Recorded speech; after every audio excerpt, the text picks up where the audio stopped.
A More Beautiful Life podcast, recognizing, appreciating, and integrating earliest life experiences.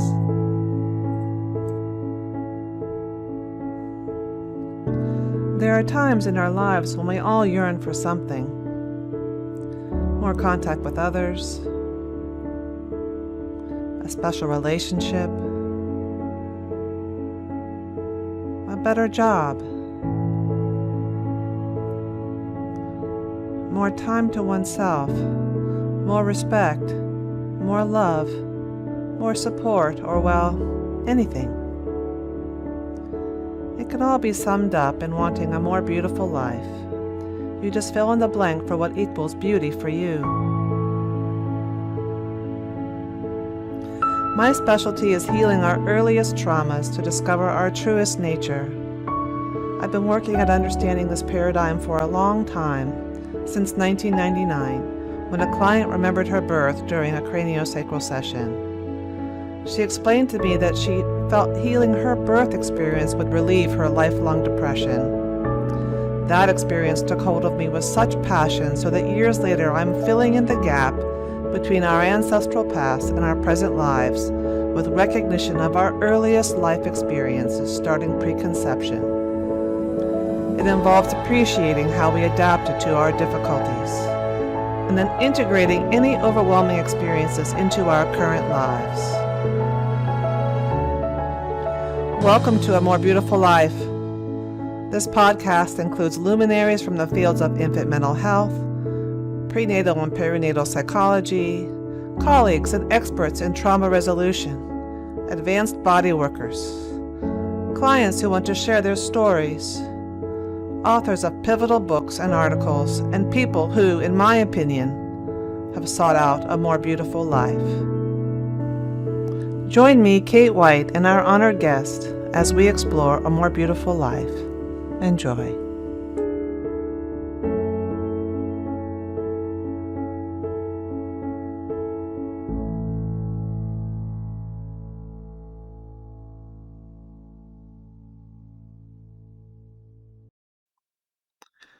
Today on the show I have Jane Faulkner.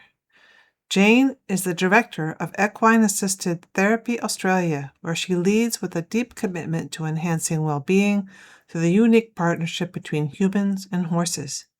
With a master's in Gestalt Therapy, Bachelor of Nursing, and training as a Somatic Experiencing Practitioner, Jane brings a strong clinical and therapeutic foundation to her work. She also holds a certificate in Integrated Prenatal and Perinatal Dynamics, a certificate in Initiation Art Therapy, various certificates in Equine Assisted Therapy, and is a qualified Iyengar Yoga Teacher, enabling her to integrate creative, somatic, and body-based approaches into her practice. Drawing on this diverse background, Jane specializes in equine assisted mental health, creating safe, client-centered therapeutic experiences that support individuals and families in building resilience, regulation, and meaningful connection. Under her leadership, Equine Assisted Therapy Australia has become known for its dedication to professional standards, community engagement, and ongoing research. Please enjoy this conversation between Jane, who is one of my graduates, and myself.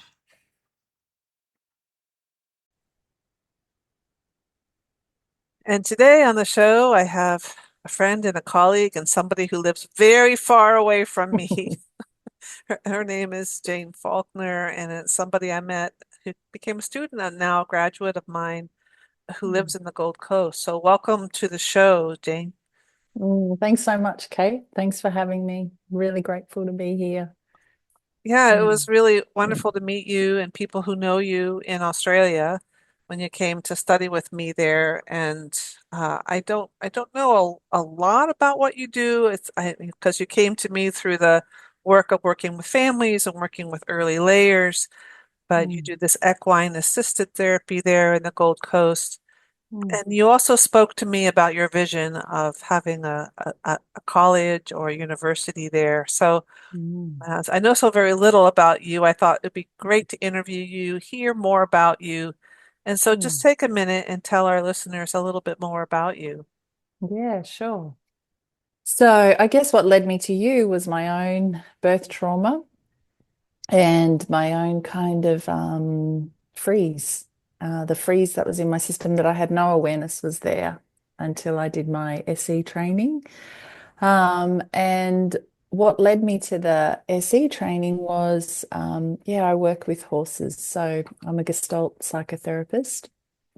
And um, when I just finished my Gestalt training, was training art therapy, and I had my own session with a horse. And it just blew me away, just how quickly it got to my core layers. And then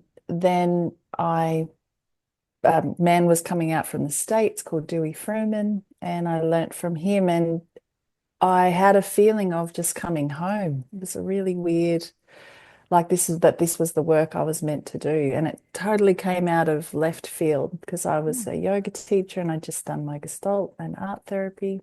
Before that, I was a registered nurse, so I'd worked in hospitals in Australia and over in London in medical and surgical. And it's funny, when I was a nursing student, I worked in babies ward. Uh, Didn't know that. yeah. And I remember loving it, but also being really heartbroken in babies ward. We had a few babies that had been neglected and had failure to thrive, and I just remember being a young person, so I would have been 21, and the babies, there would have been 6 or 8 in a room and soothing a baby, popping them to sleep, and then the next baby would wake up, and Wow. yeah, but just yeah, what a eye opener that was, and how. So I worked in babies ward as a student, and then when I graduated, worked in, yeah, surgical, medical, but also in mental health. And that working in mental health in a lower socio-economic area called Logan, I really started to get curious about what makes a human well and what doesn't make a human well. And that's kind of what's started and guided my journey. And kind of that, and my own want to heal my own kind of stuff and intergenerational stuff. So working with horses now, a lot of people don't really get how it works, but in my mind, how it works is people come into the paddock, and horses are really responsive to their environment and responsive to other beings, other sentient beings. And so they respond to our nervous system, and they respond immediately in the environment. And what makes that different from humans is humans, I think we're so, you know, we're really aware of what we're doing, and we kind of have a lot of filters. I see it as we have a lot of filters between what happens in our body and how we respond, whereas horses don't. They kind of have this response straight away. And that can be really helpful for people to kind of see the horse respond and then get curious, especially people that find it difficult to be in the body and they find, cues from the body really hard to get in touch with. It can be really helpful when they see the horse respond or do something different. And then rather than them thinking about it, them starting to get curious about, oh, what happened in my body, or what did I just do that the horse responds to? So, working with horses is great as a therapist because they give me lots of cues and lots of information about the person, and also so about the person's nervous system, but also about that person's relational themes. So they'll really highlight how that person in Gestalt, and horses make that really clear.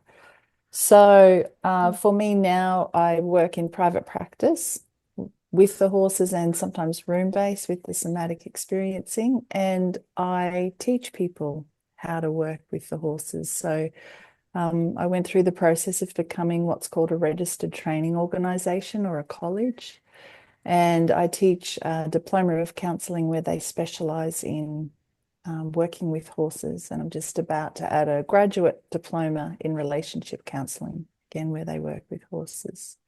Yeah. Wow. Wow.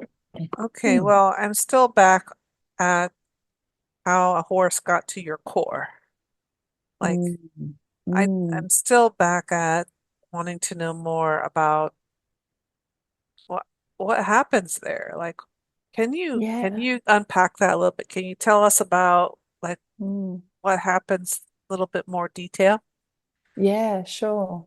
So that session with me, I was on a retreat with my best friend, and she kind of said, "Oh, there's this horse thing. Do you want to do it?" And I was like, "Sure." And I just remember, so we're in what's called a round yard, so a round space, and we're in this space with a horse called Stevie. And I remember working really hard to get him to like me and working really hard to work out what do I need to be for him to like me. And I remember him kind of uh, turning and almost scowling at me. And A horse and scowling. yeah, yeah, kind of like they pin their ears and he's Oh, I oh could tell yeah. he was just not he just kind of and it just hit something deep so deeply in me. Mm, And yeah, I remember just crying, and I think what it brought up was a pattern of relating that I had with my dad, where I would just work so hard to kind of, be seen, and then not be seen in a way that felt supportive or kind, I guess. And not that my dad was a mean person, he was a highly stressed person. And yeah, and with clients, that's what I notice. So um, I will come with a client and we wait outside the paddock to start with. And straight away, relational themes will come up for the client. Like you'll see them really lean towards, or you'll see them really be drawn to one of the horses in the paddock. And it can be really interesting who they're drawn to. mm, Like the amount of times I've had somebody that's been bullied and they're drawn to the horse that's pushing the other horses around, and it's going to push them around. And there might be a really kind, gentle horse right beside them that's offering attention, that's offering support, and the person doesn't even notice that horse. And they're just enamored with the horse that's familiar in their mm. relational themes. So that can be really helpful to kind of get curious about who you're drawn to, what is it about that horse, and then to kind of point out, oh, often we're drawn to what's familiar and we miss what can be actually supportive. And that can be really mind blowing for people to realize that Certainly. they just do that without even realizing they're doing it. And it can help them make sense of all of these relationships they've had where they've kind of been drawn to a particular type of being and then they've been hurt by that kind of person. Um, so Person, I'll wait. often, or horse. Yes. So people are hurt by people, Hmm. um, right? Hurt people. And then you Yes. take them to the paddock and Yeah. they choose kind of the horse that's behaving like the way they were hurt. Is that right? Or I would say more, they choose a horse that um, be has that behaves like a person that they have relationship with. Oh, So interesting. like mom or like dad or like a partner. Mhm. Yeah. So um, So, Jane, and yeah. Jane, do the horses know like they're getting projected on by the people? Do they know? So for me, um, I don't know. I'm not sure. Okay. Yeah, I see it as the horse just responding to the nervous system. I And see. because I think we unconsciously respond to one another's nervous system and relational patterns as well. And I think the horses respond to the person's relational patterns, like, and as a Gestalt therapist, we believe that you take kind of your relational patterns anywhere So I'll treat people, I'll take the relational patterns I have with my dad, and I might transfer them to other people or beings. Mm. And this is what you kind of see, where the person's body changes and how they are changes, and the horse responds to that. So a person that might get bullied or pushed around, you see them in the horse paddock actually start to shrink, and their body almost draws the horse towards them. Just- And the horse will come in so often. So the horse in my paddock that people that are bullied are often drawn to is Glacier, and he's a big horse, and mm, he's quite playful, and he can push boundaries. And so that they'll be drawn to him, and he'll almost be drawn to them. And what I notice happens is, or what I've got to be aware of is that as a therapist, is that a reenactment doesn't happen. So I've got to be aware, because Glacier can come in and actually push into that person, which is kind of a reenactment of, oh, he's pushing me around too. And I don't want that to happen. I want something different to happen. So for me, I'll often talk to clients to bring their awareness of, it's really common for us to be drawn to a horse that we're familiar with. And for we're really, or I'm supporting them to really track their body language and really track what's happening as Glacier is coming towards you. Because often people will kind of pop out of themselves, and horses respond to that. So if I'm not in my body, some horses will come and nudge me or even nip me to kind of say, hey, get back in your body. And they'll oh, do that to one another within a herd. Yeah, because for horses, it's really important that they're aware of their environment, they're aware of one another to survive. mm, And so if a horse dissociates, you'll see other horses in the herd come and nip them and kind of say, hey, come back. Have you checked the environment? Have you checked where the leader is? Have you checked all of us? And yeah, so they're quite sensitive to that. So I find they respond to when people are embodied and what they're doing with their body. well, like I've taken care of horses. Like I like being one of those stable people that, cleans their stalls and brushes them. And like I Mm, used to ride when I was very young, but mm, because my sister did that, right? That was her thing. And of mhm. course, the family's like, well, let's just put all the kids on the horses then, like but I didn't last as long as my sister. She became quite the expert, but Mm, uh I liked taking care of them. I like mm, cleaning them and being with them and talking with mm. them and playing with them because like 2-year-old, what do you call a 2-year-old? You call them a colt, right? Colt? It depends. So yeah, if they're a male and they haven't been gelded, they're a colt. Yep, Yeah. yep. Yeah, I had one that I loved to play with. He would run around and I would run after him and then I would run away from him and it was just really fun, but Mm, I never was a writer so much.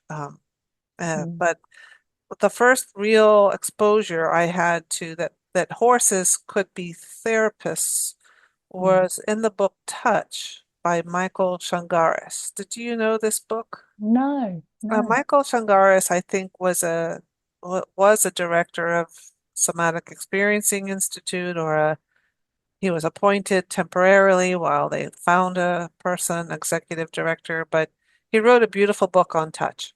And there Mm, was a chapter in there about horses. And mm, it talks about these intensive retreats that people would go on, and they mm, would teach people how to attune to the mm, horses, and the horses would attune to them, and how healing that was. Um, yeah. so I guess that's what you do. That's what you do there. Um, Yeah, yep, yep, yeah. And it is, it's deeply healing. Just that teaching people to attune to themselves, and then attune to the horse. And for us, it's that really teaching how do I do healthy relationship where I feel safe and I can authentically be me, and the horse feels safe, and the horse can authentically be themselves. And that's for me where people just get so much out of the experience. They learn so much about themselves. And I guess what I love about equine therapy is they get a felt sense of safe, healthy relationship because it's not just us talking about it. They get the feeling of how the Yeah. horse responds when they're incongruent, and then what changes when the person changes, just their thought or just shifts their body and how the horse responds. So they get a really deep felt sense of, oh, far out.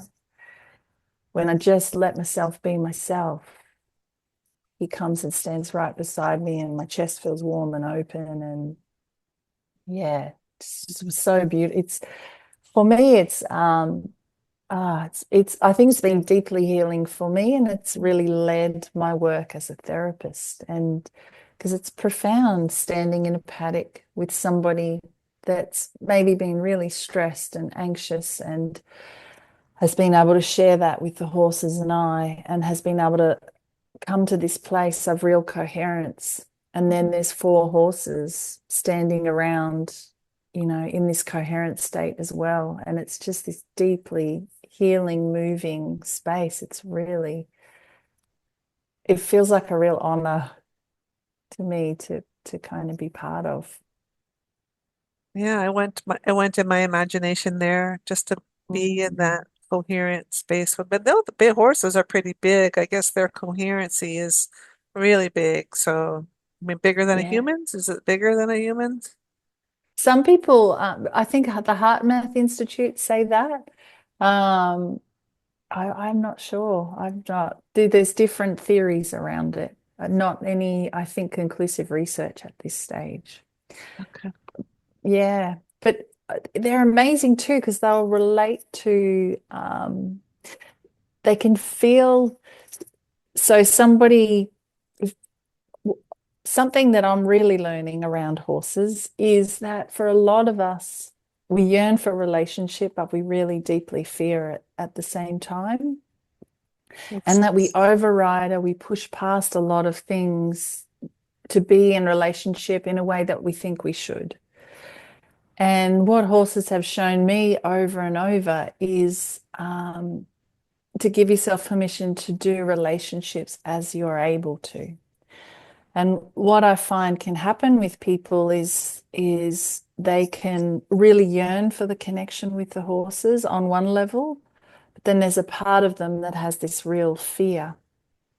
And what I've seen over and over again with the horses is the horses will come towards the person and they'll stop and they'll form almost this circle around the person and it's like they've felt the person's tolerance of I can be in relationship at this distance and feel safe and feel authentic.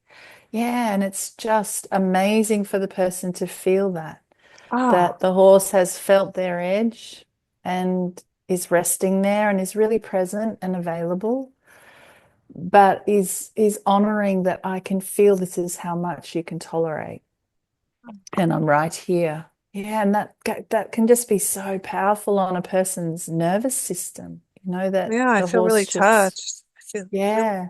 almost settling to know that there's other beings that will reflect Mm, this and in a mm, very authentic way. Like they mm. probably don't play a lot of the games that humans can play, or do they have adaptation to their nervous system the way we do, or? Yeah, yeah, definitely, definitely. So, um, and for me as a therapist, that I'm really mindful of their welfare, and it's good to know the horses because so some horses will dissociate and shut down, some will get nippy and bite. They all different, same as us. They have their own personalities and their own coping strategies. Yeah. And for me, it's teaching the clients that. And the clients learn again a lot about themselves and develop compassion for themselves, I think, when they see a horse coping in a similar way. And then it's how can we meet one another um, in a way where we don't have to be drawing on those coping strategies. We can honor those coping strategies and thank them for being there and they've helped us survive and get here. but how can we do something different with the horses? And, be mindful of coming together in a way that honors the horse and their capacity and honors you and your capacity. So it's really kind of feeling into that. Wow, that sounds Mm. fantastic. I want a session. Sure. Well, Yeah. so you have, I know you're training in different locations because sometimes we talk and you're like, well, now I'm here and now I'm there. I mean, Yeah. can you tell people where you're working? It just seems like all here and there, like places. Yeah. Yeah, sure. So on the Gold Coast, so in Queensland, in Australia, and right on the other side of Australia in Western Australia, and then right down the bottom in Victoria. And Camilla also trains in New South Wales, but I do Queensland, Victoria, and WA. Well, that's very far away over there. Yeah, it That's like, is. It is. so Perth, is that where? Perth. Yeah, Yeah. yeah. So Yeah. yeah, so it's a 5.5 hour flight Yeah, from where I that's am. very far away. Yeah, Okay. yeah. Wow. So and you have horses that you know there and I you have know it's horses that I get to know. Yeah, wow. and I love that. I love actually having the opportunity of working with lots of different horses and seeing similar ways and getting to know how they communicate, how they show up, how to support them. It's probably the same with you with babies and how you start to see patterns and you start to kind of, yeah, be able to communicate on a deep level. Yeah, well, babies aren't as they don't have adaptation patterns yet, like most of them. Some of them do, Yeah. but what they really want is to be seen, felt, and heard and understood, and that we Mm, get their story, we get what happened. So it's a mm, little different. It sounds like your horses have already had experiences mm, and have their own way of being, but I mm, can only imagine like because they mm, probably don't relate to the humans, mm. they probably there's a different relationship with the human than with another horse, I'm imagining. Is that right? True, true. But as you say that, horses also want to be seen and often want to communicate their story. And I think something that I find so rewarding about my work is teaching humans how to slow down and listen and see the horse. And yeah, I'm thinking of you with babies too, where it's Mm. teaching people to slow down and notice like the eye gaze, the ears, the breathing, and get curious about this other being and what they need you to know. Oh, it sounds Yeah. so very rich. Mm, So, yeah. And then, mm, so you have all these layers of education, nursing and mm, mental health, Gestalt, which is, I don't sure everybody does, not sure people know what that is. So you mhm, might want to tell them. But then you did the equine, then mm, somatic experiencing, and then equine. Is that mm. right? Is that sort of Mm, how did it yeah, no, go? no, I did equine first and Mhm. then the somatic experiencing. Okay. Yeah. And then you And did then you, the IPPD program. yes, and then your training. And I've just loved how each adds a layer of understanding and how much it transfers to the horses. I've loved that too, like so much, especially talking about attachment and trauma and the body. So much transfers directly to the horses. Mm. And so I find I'm with horses as I am with people. I'm like Right. really curious about what's happening in your nervous system, how you're doing, and just that authenticity and that congruence. Wow. Um, yeah. And as a Gestalt therapist, so Gestalt is a form of psychotherapy. So developed by a man called Fritz Perls.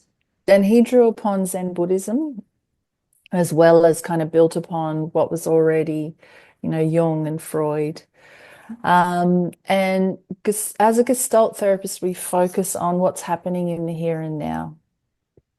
Mm. And we keep bringing someone back to what's happening in the here and now. So we're very curious about Um, so definitely we go back into the childhood and what happened. So someone might be saying, my dad used to always forget that I was there and forget to pick me up.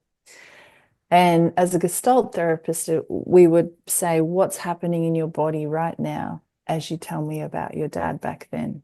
So it's like we're using the story, but we're curious about how it impacts the person in the here and now. So it's very much about the here and now. It's very much a curiosity about relationship and how we co-create the relationship as the therapist and the client.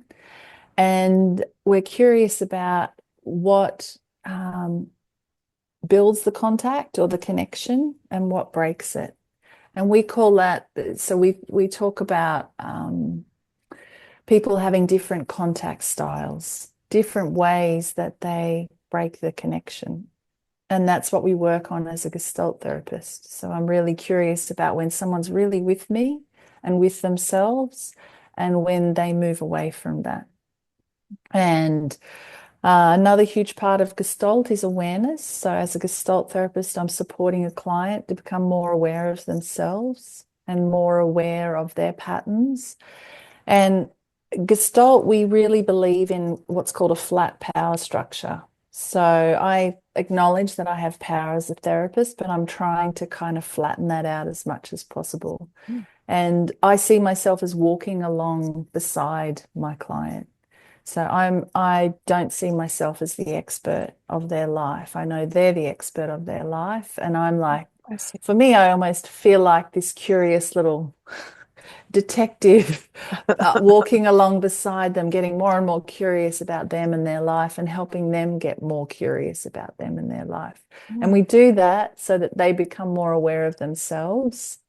They become more aware of what happens for them in relationship. They become more aware of, their patterns, themes, behaviors, and what's theirs and what might not be theirs.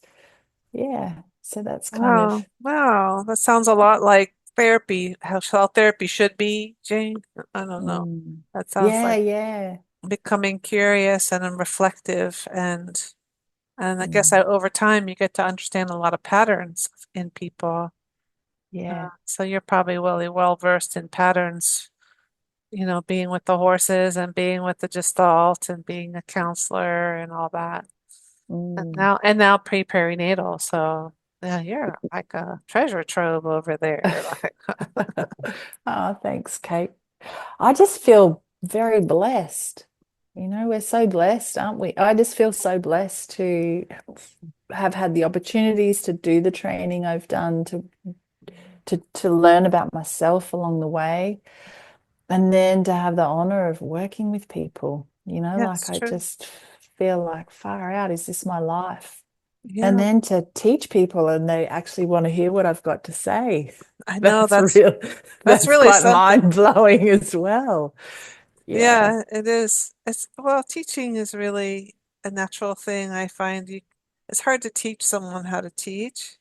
There has to Mm, be this thing that comes forward within them, and then mm, then they can learn what you know. But there's a mm, natural thing, I think, that's a part of teaching. Uh, mm, but mm. you spoke about this college, like you had to be. Yes. Can you tell people what that is? Yeah, sure. So, it started, I was an equine therapist and people started asking me, can you teach me? And I thought, um, I want it to be government accredited. I don't want it just to be a Jane Faulkner thing. Okay. And this felt important just to make sure standards, that because for me with equine assisted therapy with horses, people can get killed, and Oh, yeah, yeah. I mean, a horse can kick someone in the head, or horses are huge creatures, beautiful beings. So and I think because of my own lack of confidence and my own insecurity, I wanted to tick as many boxes as I could. So I went the government way. And this is our 10-year anniversary. And I think across that 10 years, I've just noticed uh, these beautiful people wanting to learn, and how our current education system has really wounded them and made them think they're dumb or stupid, or that they could never do, this kind of work, or they could never go to university or college. Yes, I've just it's just come in this last year, this vision of creating a college that I feel like puts the human back into learning, because we're whole beings. We're not just brains walking around on sticks. And so creating this system of education where we start each day with a check-in, with a bit of movement, so your body can arrive, and a check-in. And and where the education is a lot more experiential. So it's not kind of reading a text and then regurgitating, but it's really kind of learning by doing and learning in community. And because I think definitely online has a place, but I think face to face is so powerful. And yeah, so for me, it's building a college where people can come, and where different learning styles are honored and respected. And yeah, where there is an opportunity to learn by really experiencing and doing, rather than just kind of someone up the front teaching and having a PowerPoints. I know there's that's important as well, but I just feel like so many of our systems have lost their humanity and have lost the essential qualities of what it is to be human. And so I have this real passion to create this education, this college, or whether I go on to become a university, I'm not sure, but where people come and they feel safe to learn, Kate. They feel safe not to Absolutely. be judged. And Right. because that's a huge piece, Yeah. like you talk about assessment, and some people cry, some Yeah. people just shake. Yeah. And that's for me, I love learning. I just do one course after another, after Mhm. another. I just love it. And for people to have a fear of learning, or to think I can never be that, so I'm just going to do this. And they're just such beautiful people. Yeah, it kind of breaks my heart. And yeah, so I have this real passion and vision to kind of create a way of learning that incorporates people that are neurodivergent, that my daughter has dyslexia and dyscalculia. I think maybe her learning struggles and seeing her real fear of, she's just started a diploma of art therapy, which I'm so proud of her, because it's been huge, Yeah. overcoming the fear of learning, and just seeing her anxiety around, what if they ask me to read, or put me on the spot, or I don't, yeah, so that's kind of where my vision is, just to create this space where we can all show up as humans, and where we can share. Like for me, the most rewarding thing of the course I run at the moment, goes for a year and a half, is seeing how people change. They how much they come into themselves, and they find compassion for themselves, and it ripples out to their families, and then they start to impact their community, and that is so rewarding to see.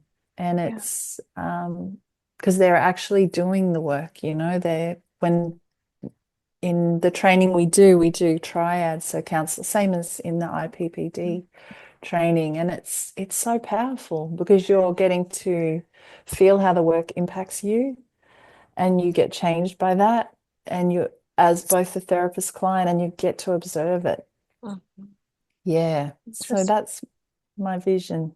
So this is Yeah. the counseling program that you teach alongside working with horses, is that right? Yeah. Counseling.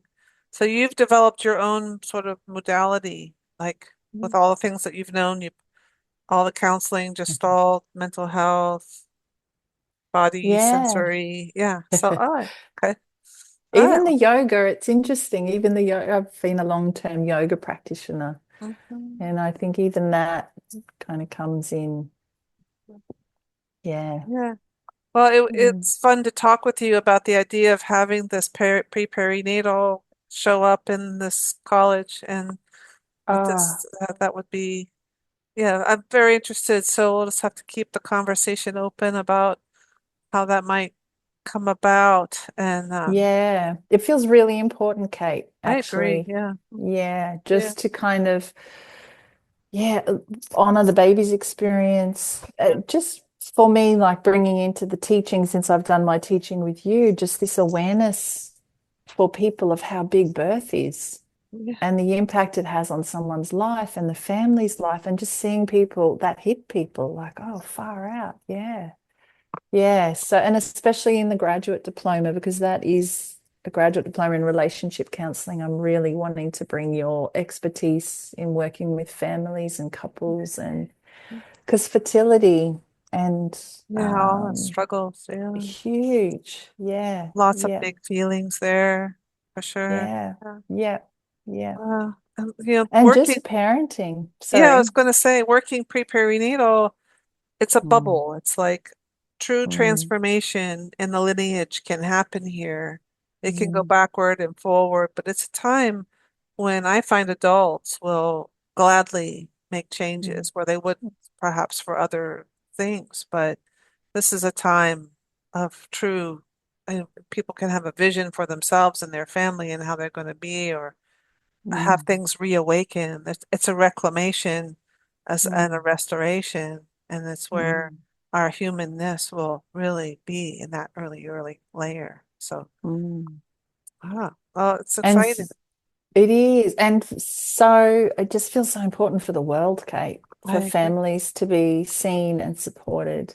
Right. And yeah, to kind of, I just think like mothers and fathers, carers, they're what the world rests on, like, and it's such a, anyway, yes, I'm very Yes. passionate about it, Yeah, I excited can about tell. it.